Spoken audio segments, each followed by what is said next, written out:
What a week it's been for us in the news, eh? Last week when we gathered, we'd never heard of a guy called James Holmes. Perhaps a lot of us never heard of a place called Aurora, Colorado. Don't know anything about it. How about Colorado Beach? Well, on Friday a guy went into the cinema there for the premiere of the new Batman movie. He dressed himself up as the Joker. In the previous 6 weeks, he'd bought 2 Glock 40mm handguns. He'd bought an AR-15 assault rifle, 3,000 rounds for each weapon, a lot of explosives, mortars and stuff in his flat, and he went into the cinema and he opened fire. Seems to have killed 12 and shot over 70 in the cinema, leaving a booby-trapped flat for police to discover and to deal with. And as one of the police officers involved said on the radio this morning, "You may think we angry. We sure as hell are." Anger's one response. I guess it's an understandable one. And then again, in the news, it's a year this weekend since that guy Hans Anders Breivik killed 77 people in Oslo and then on Utøya Island in Norway. I don't know about you, but the thing that makes these things so difficult for me to grasp and come to terms with, and so hard to bear, I guess, is the inability to answer that relevant question, why on earth? Why? Senseless. Seems to make no sense. That's the distressing thing, isn't it? It's the senselessness of this. The senselessness of the suffering and the mayhem makes it hard to bear, and certainly for those who are really involved in it. And then you turn to a guy like the Apostle Paul, and you look at his attitude to his own significant human suffering, and it's so very different, and that can be puzzling in itself. How can he have such a different attitude to his suffering? It's puzzling. He shows us why he's got a different attitude to it in the passage we're looking at today, Colossians 1:24, and unusually today we're looking at one single verse, Colossians 1, verse 24.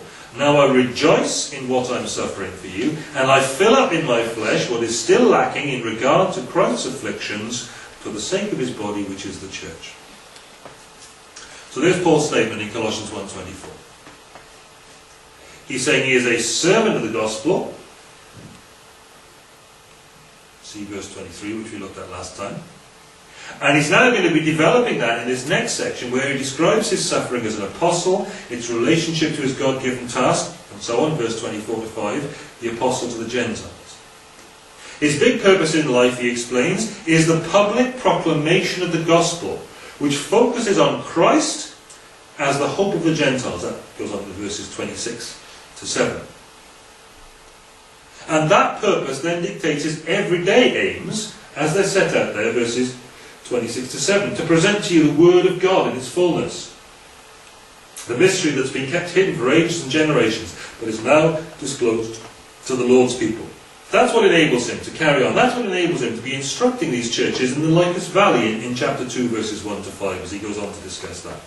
So the whole paragraph, where Paul deals with his ministry, divides into 2 sections, right through to chapter 2, verse 5.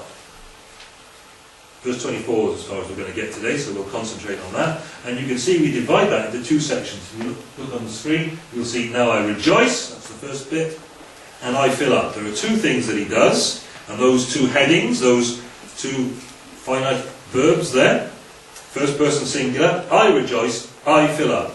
Each of those headings gets followed with various phrases explaining what the rejoicing and what the filling up are all about. Can you see what the text has got there in it for us? The difficult bit is not seeing what's there, it's sort of working through quite what he's saying and the implications of all of that for us today. Paul is rejoicing. I rejoice in what I'm suffering for you. See, that thing about Paul's rejoicing, that's the first heading. I rejoice. The second one, I fill up. Paul's rejoicing. Now I rejoice in what I'm suffering for you. That rejoicing would be no news at all unless it was set against the background of what Paul is suffering. People rejoice and oh great, yeah, fine, yeah. Been on the shots, fantastic, yeah, good. Yeah. Somebody's had a baby, that's great, that's cool, isn't it? Fantastic, yeah.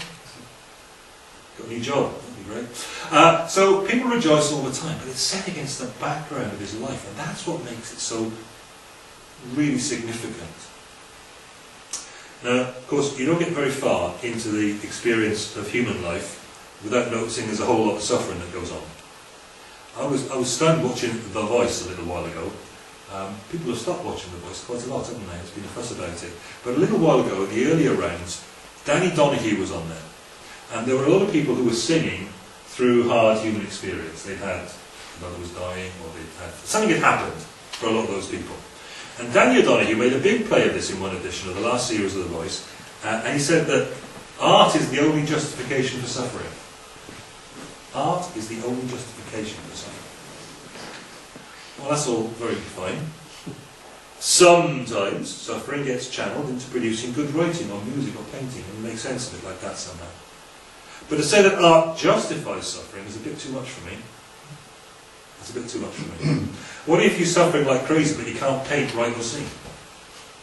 It's a bit stuck there, aren't you? Doesn't justify that, does it? I can see that art in some form or other can help some people express, overcome the damage it can otherwise do to their personality and so on. Justifying suffering? Whatever the price of the paintings in the Tate, whatever the revenues raised by Mozart's music, I don't think they're fairly distributed, those revenues perhaps, or frankly worth it. There's suffering there, okay? We have to deal with it, and we all need to find ways not only to deal with it, but to make some sense of it for ourselves, and go on finding value that we can add to the sum total of human existence in spite of it. Otherwise, we end up descending into a spiral of junk living. And of course, Paul knew a lot more about suffering than many, and in his case, of course, it was all resentable and all unjust. God, why do you allow this to happen to me? I'm only trying to serve you. I'm stuck in this journey of poverty, and all those Christians out there are in this situation where they're living it up over in the Lycus Valley, and I'm just stuck here rotting in jail without anything to be living on. Easy to resent, isn't it?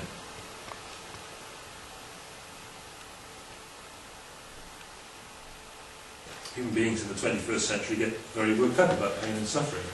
In a way, that's quite right. But we need to be conscious of this. Our generation in particular, in our particular culture, appears to be singularly suffering averse. And there's a lot about suffering in the Bible.